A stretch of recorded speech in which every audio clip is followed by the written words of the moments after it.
తనదైన హాస్యంతో అలరించే కమెడియన్లలో కొట్టాచి ఒకడు. వెండితెర మీద నవ్వులు పూయించే అతగాడికి చేదు అనుభవం ఎదురైంది. బర్త్డే కోసం ఇంటికి బయలుదేరిన అతగాడికి భారీ షాక్ తగిలింది. సోమవారం కొట్టాచి బర్త్డే. దీంతో తన పుట్టినరోజు వేడుకల్ని కుటుంబ సభ్యులతో జరుపుకోవడానికి వీలుగా సేలం బయలుదేరాడు. చెన్నై నుంచి బయలుదేరిన కొట్టాచి అర్ధరాత్రి వేళలో సేలం చేరుకున్నాడు. అక్కడ ఒక ఆటో ఎక్కాడు. కాసేపటికి అదే ఆటోలో మరో ఇద్దరు ఎక్కారు.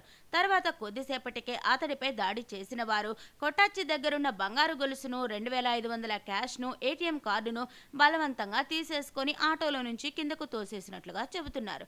ఊహించని పరిణామానికి షాక్ తిన్న అతడు మరో కమెడియన్ బెంజమిన్ కు ఫోన్ చేసి తనకు ఎదురైన ఇబ్బందిని తెలియజేశాడు.